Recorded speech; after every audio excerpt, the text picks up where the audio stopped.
Сәлеметсіздер ме? Мына суреттерге назар аударсаңыздар. Бұл кім болуы мүмкін? Суреттерден нені көріп тұрсыздар? Бұл суреттерді не байланыстырады? Қалай ойлайсыздар? Мұхаммед Хайдар Дулатидің жазуы бойынша бұл хан бүкіл шығыс дешті қыпшақта билік жүргізген. Жошы ханнан кейін одан асқан құдіретті хан бұл жұртта болып көрген емес деп, қазақ хандығының қай билеушісіне аса баға берген болатын. Бұдан қандай қорытынды шығаруға болады? Әрине, бұл Қасым хан жайлы болатын. Демек, бүгінгі біздің тақырыбымыз Қасым хан тұсындағы қазақ хандығының күшеюі болып табылады.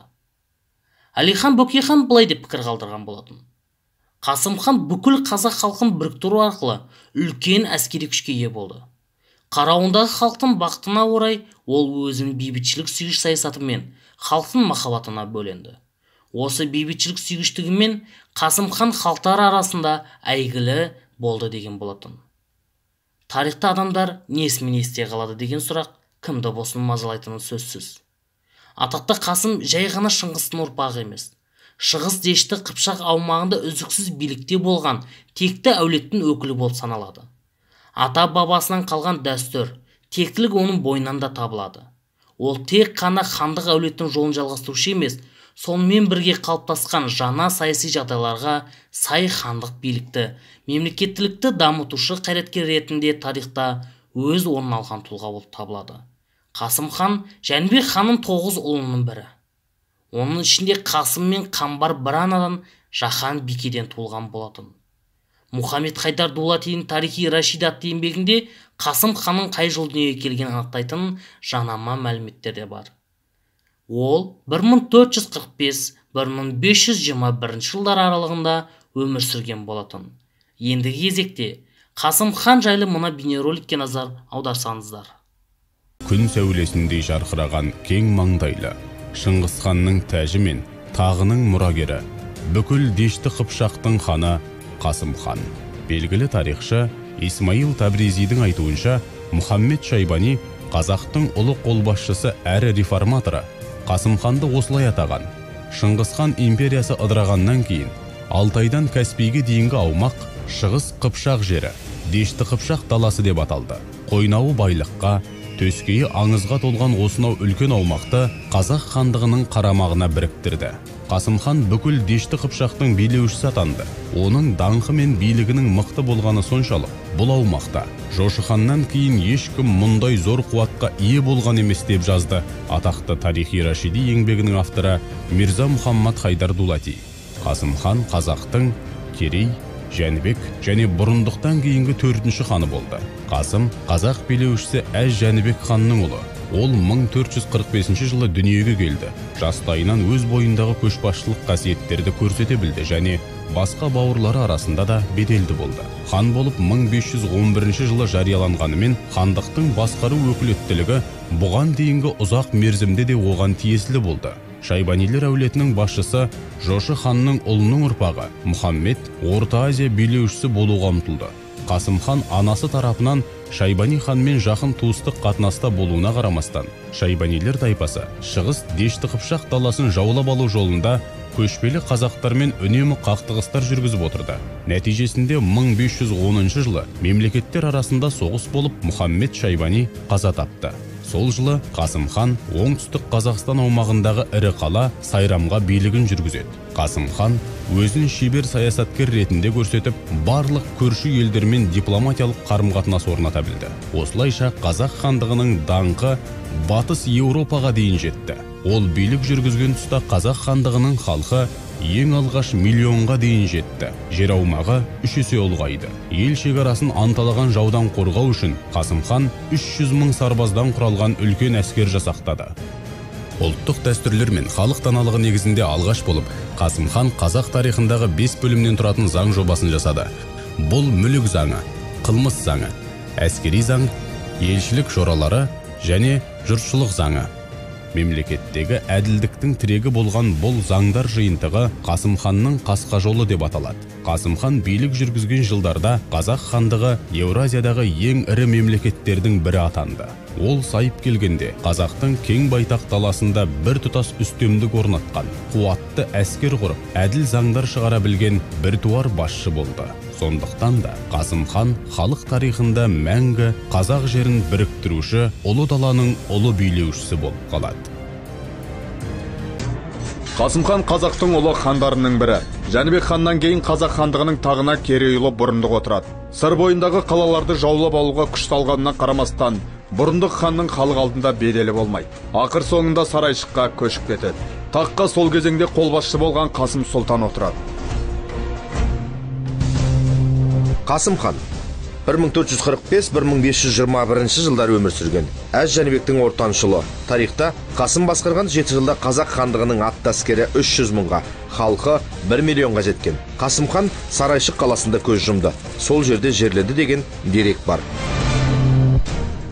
Қасым Керей мен Жәнібек хандар бастаған саясатты жалғастырды. Бүкіл Дешті Қыпшақтың ханын айналды. Хандықтың кеңеюі мен нығаюына бар күшін салды. Қазақ елінің қуаты мен беделі алыс жақын шетелдерге танылды. Мәселен, солтүстікте Сібірмен сауда және елшілік байланыс жасады. Орыс мемлекетімен мәскеуліктермен, оңтүстікте Шайбани, шығысында Моғол мемлекетімен бейбіт саяси байланыстар орнатты. Сондай-ақ Иран мен Әзербайжан жерінде құрылған Сефевид мемлекетімен де дипломатиялық қарым-қатынаста болды. Батыс Европада қазақ хандығын осы кезде танып білді. Қасым хан мемлекеттің қоғамдық өмірінде алауыздықты болдырмау үшін бір қатар заңдар шығарды. Ол арғы тегі Шыңғыс ханның жасақ заңдар жинағына ұқсас. Әлі күнге дейін ел аузында Қасым ханның қасқа жолы деген атпен белгілі. Қасым ханның қасқа жолы 5 тарудан тұрады. Мүлік заңы, қылмыс заңы, әскери заң, елшілік жоралары, жұртшылық заңы. Осы заңдардың орындалуын қатаң талап етудің арқасында қазақ хандығының күш қуаты артып, әлем таныған қуатты мемлекетке айналды. Қасым хан 16 ғасырдың басында Сырдария алабындағы Түркістан аймағын, Сыр бойындағы қалаларды өзіне қосып алуды мақсат етеді. Осы жолда Мәуереннахр билеушісі және оның ұрпақтарымен тоқтаусыз соғыс жүргізеді.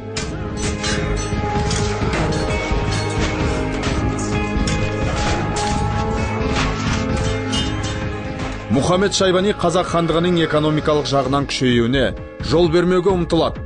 Бірақ Сырдария бойындағы шырайлы жерлер мен қалаларға билік жүргізуіне бөгет жасай алмайды. Екі ел арасындағы қалалар үшін болған қанды соғыс Мұхаммедтің өлімінен кейін ғана тоқтайды. Шайбанилердің билік үшін өзара тартысы Қасым ханның Сайрам қаласын оңай басып алуына себеп болды.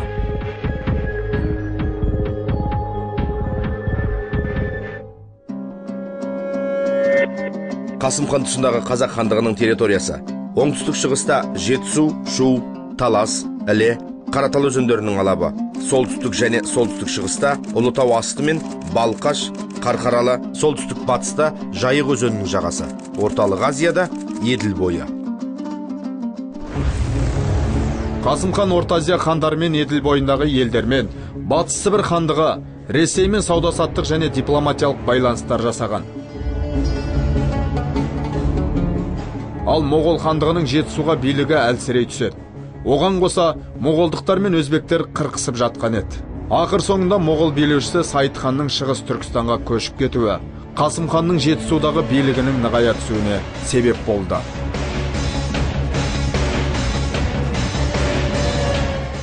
Қасым хан тұсындағы қазақ хандығының астанасы Сығанақ, Түркістан. Қасым хан тұсында қазақтар өз алдына дербес, тәуелсіз ел есебінде Орталық Азия мен Шығыс Европаға белгілі болды. 16 ғасыр қазақ хандығының дәуірлеу кезеңі. Жер көлемі ұлғайды, халқының саны артты, халықаралық беделі өсті, хандықтағы талас тартыстар біршама азайды. Қасым хан шебер дипломат. Қасым хан дала халқын дәстүрін сыйлаушы. Қасым хан қазақ хандығын аумағын кеңейтті деген тұжырымға біз тоқталамыз. Ендеше Қасым хан жайлы деректерге назар аударсақ. Захир ад-Дин Бабыр. Жұрттың айтуына қарағанда қазақ хандары мен сұлтандарын бірден бірі бұл халықты дәл осы Қасым хан сияқты бағындыра алмаса керек. Оның әскерінде 300 мың адам болған. Мұхаммед Хайдар Дулати. Ол Дешті Қыпшаққа толық билігін таратты. Оның халқы миллионнан асты. Жошы ханнан кейін бұл жұртта дәл мұндай күшті хан болған жоқ. Қадырғали Жалайыр. Жәнібек хан ұлдар ішінде аса белгілі болғаны Қасым хан еді. Ұзақ уақыт атасының ұлысына патшалық етті. Төңірегіндегі уәлаяттарды өзіне қаратты деген болатын. Қасым хан тұсында қазақ хандығы жайында хабарлар Еуропа елдеріне жеткен болатын. 16 ғасырдың бірінші ширегінде қазақ атын жер жүзіне жеткізген Қасым хан есімі қазақ халқын тарихи санасында мәңгі орын алып, жарты мың жылдан аса сақталып келе жатыр. Қасым ханның қазақ билеушілерінің болашақ өкілдеріне қалдырған өнеге жолы, елдің саяси бірлігін сақтауы мен мемлекеттіліктің ең басты көрсеткіші хандық билікті нығайтуы, оны мойындатуы. Тарихтың төрінен қазақтың жүрегінен орын алған Қасым ханның қайсар мінезі ұлт санасында ешқашанда өшпейтініне сенімдіміз. Қасым ханның өмірі мен қазақ тарихының сахнасында алатын орны міне осындай.